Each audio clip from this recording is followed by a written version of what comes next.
ఇప్పుడే ఎన్గోల్డ్ బయర్స్ కి కాల్ చేయండి. మీ తాకట్టు బంగారం కష్టాలకి గుడ్ బై చెప్పండి.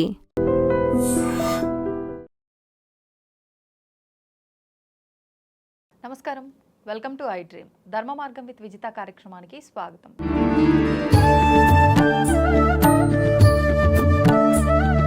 ప్రస్తుతం మనతో పాటు ఉన్నారు ప్రముఖ ఆధ్యాత్మికవేత్త, పంచాంగకర్త బ్రహ్మశ్రీ చిలకమర్తి ప్రభాకర చక్రవర్తి శర్మ గారు. ఇప్పుడు వారితో మాట్లాడి విశేషంగా శ్రావణ మాసం యొక్క వైభవం గురించి, శ్రావణ మాసంలో రాబోతున్న పర్వదినాల గురించి అడిగి వివరంగా తెలుసుకుందాం. నమస్కారం అండి. నమస్కారం అమ్మా. మరి ఇక శ్రావణ మాసంలోనే అన్నా చెల్లెళ్ళకి బంధానికి ప్రతీక రక్షాబంధన్. ఈ రక్షాబంధన్ చాలా చక్కగా జరుపుకుంటారు. ఎక్కడ ఉన్నప్పటికీ వెళ్ళటానికి వీలు అవ్వకపోయినా కనీసం వాళ్ళకి అవి రాఖీలు అందచేసి ఆ ఆనందాన్ని పంచుకుంటూ ఉంటారు. కానీ విన్నదేంటి అంటే ఈ రక్షాబంధన్ కూడా మన తెలుగువారి పండగ కాదు అని చెప్పి, ఒక్కసారి రక్షాబంధన్ విశిష్టతతో పాటు ఆ అనుమానాన్ని కూడా నివృత్తి చేయండి. ముందుగా శ్రావణ పౌర్ణమి గురించి తెలుసుకుందాం. శ్రావణ పౌర్ణమి చాలా విశేషమైన రోజు. శ్రావణ పౌర్ణమి రోజు చెయ్యవలసిన ముఖ్యమైన విషయాలు చెప్తాను. శ్రావణ పౌర్ణమిని జంధ్యాల పౌర్ణమి అంటారు, శ్రావణ పౌర్ణమి అంటారు. యథార్థంగా ఎవరైతే ఉపనయనం అయినటువంటి వారు, ద్విజులు కావచ్చు, ఉపనయనం అయినటువంటి వారు, బ్రాహ్మణులు కాకుండా మిగతా వర్ణాల్లో కూడా ఉన్నటువంటి వారు ఉన్నారు. ఉపనయనం అయినటువంటి వారు వారి యొక్క యజ్ఞోపవేతాన్ని ఆ రోజు మార్చుకుంటారు. ప్రతి సంవత్సరం యజ్ఞోపవేతాన్ని కొన్ని సందర్భాల్లో మనం మార్చుకోవాల్సి వస్తుంది. గ్రహణాల సమయం కావచ్చు, లేదా ఇంట్లో ఏదైనా కొన్ని పితృకార్యాలు జరిగినప్పుడు కావచ్చు, అలాగే యజ్ఞోపవేతానికి ఏదైనా తెలియకుండా తెగడం ఇలాంటివి జరిగినప్పుడు కావచ్చు. ముఖ్యంగా ఇవన్నీ జరగకపోయినా సంవత్సరంలో విశేషించి శ్రావణ పౌర్ణమి రోజు ఈ మార్చుకునేటువంటి విధానం వచ్చింది.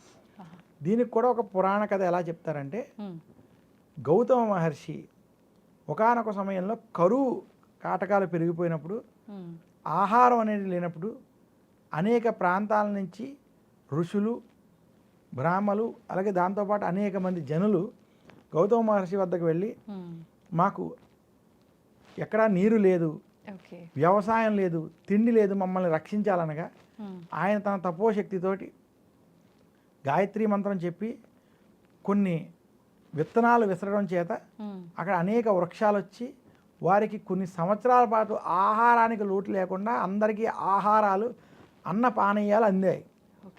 ఆయనకి ఈ శక్తి ఎలా వచ్చిందనేటువంటి విషయం తెలుసుకోవడం జరిగింది.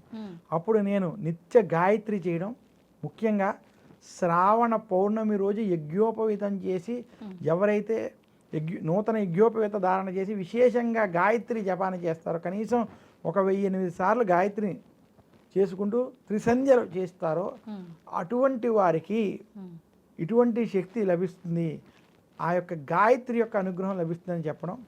ఈ కథ ఆధారంగా శ్రావణ పౌర్ణమి రోజు జంధ్యాల పౌర్ణమి నూతన యజ్ఞోపవేతాన్ని ప్రతి ఒక్కళ్ళు ఎవరైతే ఉన్నారో వాళ్ళు ఆచరిస్తారు. ఇది శ్రావణ పౌర్ణమికి చాలా ముఖ్యమైన విషయం. ఇది కాకుండా శ్రావణ పౌర్ణమితో ఉన్న 2 చిన్న కథలు ఏంటంటే, శ్రావణ పౌర్ణమిలో ఇదే సందర్భం ఒకనొక సమయంలో రాక్షసులు ఇంద్రుడి మీద దాడి చేసి ఇంద్రుడి యొక్క పీఠాన్ని తీసుకుని ఇంద్రుడిని యుద్ధంలో జయిస్తారు. ఇంద్రుడు యుద్ధం చేసి అలసిపోతాడు, యుద్ధం చేయలేని స్థితిలో ఉంటాడు. అప్పుడు ఇంద్రుడు తిరిగి యుద్ధంలో గెలవడం కోసం ఇంద్రాని శ్రావణ పౌర్ణమి రోజు దేవతలందరినీ పూజించి ఆమె ఒక రక్షాబంధనాన్ని పూజించి ఇంద్రుడికి ఏమీ అవ్వకుండా ఆ రక్ష అనేటువంటి బంధనమును కలుగుతుంది. అంటే భార్య భర్తకి ఒక రక్ష కడుతుంది. ఆ కట్టినటువంటి ఆ రక్షాబంధనం ద్వారా ఇంద్రుడు రాక్షసుల మీద యుద్ధం చేసి తిరిగి తన ఇంద్ర పదవిని పొందిన రోజు శ్రావణ పౌర్ణమి రోజు. అసలు ఈరోజు యథార్థంగా ఏ స్త్రీ అనంటే భార్య ముఖ్యంగా భర్త యొక్క ఆరోగ్యం కోసం, భర్త యొక్క విజయం కోసం రక్షణ చేసి కట్టడం అనేటువంటిది మన సాంప్రదాయంలో ఉంది. అది చాలామంది కాలక్రమేణా ఇది చేశారు. ఇంకా మహాభారతంలో శ్రీకృష్ణుడికి గాయమైనప్పుడు ద్రౌపది తన అన్నగారికి ఒక రక్ష కట్టినట్టుగా మనకి ఒక మహాభారతంలోని కథగా కూడా ఒకటి చెప్తారు. అయితే శ్రావణ పౌర్ణమి రోజు రక్షాబంధనం చేసుకోవడాన్ని మనం హర్షించాలి. అలా చేయడం చాలా మంచిదిగా మనం భావించాలి. కాకపోతే స్త్రీలు ఇనుములు, ప్లాస్టిక్ ఇలాంటివి కట్టడాలు మానుకోవాలి. ఓకే. నేను చాలామందికి చెప్పేది ఏంటంటే ప్రతి ఒక్కళ్ళు జీవితంలో ఒంటి మీద ఇంతేనా వెండి కానీ బంగారం కానీ ఉండాలి. దాన్ని లక్ష్మీప్రదం అంటారు. అలాగే మనం నల్లటి తాళ్ళు ఎర్రటి తాళ్ళు కట్టుకున్నాం. అవి ఏంటంటే కనీసం నరఘోష నరదృష్టి వంటివి రానివ్వవు. దైవ బలాన్ని రక్షగా మనకి సూచిస్తాయి. అందుకని కాళభైరవుడు ఆలయానికి కాశీలో వెళ్ళినా అక్కడ రక్ష కడతారు. అవునండి. అనేక ఆలయాల్లో కడతారు, ఉజ్జయిని వంటి క్షేత్రాల్లో కావచ్చు ఉంటాయి. ఇలాంటివి మనం ధరిస్తూ ఉంటాం. మన హిందూ సనాతన సాంప్రదాయాల్లో ఉన్నాయి. ఏ మగవాడైనా స్త్రీ అయినా వారి వేళ్ళకు కూడా కొంచెం బంగారం వెండి దాంతోపాటు వాళ్ళ జాతకానికి సరిపడే నవరత్నాలు ధరించడం లక్ష్మీప్రదం. ఓకే. కానీ వెండి స్త్రీలకు నేను అదే చెప్పి ఉంటే డబ్బు ఉంటే వెండి బంగారాన్ని ధరించాలి తప్ప మీరు ఇనుము పదార్థాలకు దూరంగా ఉండాలి. ఇనుము శనికి ఇనుము ప్లాస్టిక్ ఇటువంటి వాటికి దూరంగా ఉండాలి. ఇవి అనారోగ్య హేతువులు చెడు గ్రహాలకి కారకం అవుతాయి. అవి మన మీద తెలియకుండా చెడు ప్రభావం ఖచ్చితంగా చూపిస్తాయి.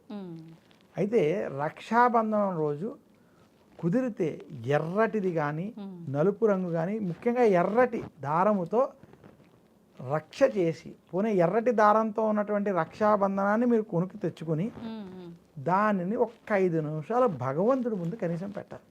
కట్టే ముందు భగవంతుడి దగ్గర పెట్టి మీ ఇష్ట దైవం లేదా మీ కులదైవం, కొంతమందికి అమ్మవారు కావచ్చు, కొంతమందికి వెంకటేశ్వర స్వామి కావచ్చు, కొంతమందికి లక్ష్మీ, ఆ యొక్క భగవంతుడి దగ్గర పెట్టి ఏ స్త్రీ అయితే నా అన్న ఆయుర ఆరోగ్యాలతో ఉండాలి, నా అన్న లేదా నా అన్నకి మంచి చదువు రావాలి, నా అన్నకి వివాహం బాగా జరగాలి, లేదా నా అన్నకి మంచి ఉద్యోగం రావాలి, వ్యాపారం బాగుండాలి అని ఒక్క 5 నిమిషాలు అక్షింతలు వేసి పసుపు కుంకుమ పెట్టి ఆ రక్షకి ఏ స్త్రీ అయితే పూజిస్తుందో పూజించి తన అన్నని గౌరవిస్తూ ఆ యొక్క రక్ష కట్టి నిండు మనసుతో తన అన్న కానీ తమ్ముడు కానీ వారు బాగుండాలి అని కడుతుందో అది నిజమైనటువంటి రక్షాబంధనం.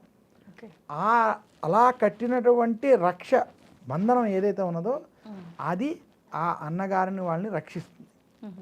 ఇలాంటి ఆచారం మనకి కార్తీక మాసంలో ముఖ్యంగా దీపావళి అయిన తర్వాత భగినీయస్త భోజనం వంటివి కూడా మనకి మన ఆచారంలో ఉన్నాయి. ఇలా రక్షాబంధనం చేసుకోవడంలో దోషం అని నేను అన్న కానీ కనీసం దైవ పూజలు దైవారాధనలు ప్రశాంతమైనటువంటి మనసుతో చేసేటువంటి విషయాలు చేస్తే సత్ఫలితాలు పొందుతారని మాత్రం తెలియజేస్తాను. చాలా సంతోషం అండి. ధన్యవాదాలు. And for more videos, Please subscribe to iDream. Please subscribe to iDream. Please subscribe iDream. And please subscribe to iDream. For more videos, subscribe to iDream. please like, share and subscribe to the channel. Congratulations, iDream. Subscribe to iDream. Subscribe to iDream. So subscribe to iDream Media. iDream ki iDream team andarki huge congratulations. Please subscribe iDream Media. Please subscribe to iDream. Subscribe iDream. Please subscribe to iDream. iDream అంటే నా కళల channel subscribe చేసుకున్న నోరు తిరుగుతలేదు, మీరైతే గంట గుర్తు కొట్టండి. For more such videos, please subscribe to iDream. Subscribe to iDream. Please subscribe to iDream. Please subscribe iDream Media. Please do subscribe to iDream. Please subscribe to iDream Media. For best entertainment and information, please subscribe iDream. And don't forget to subscribe to iDream.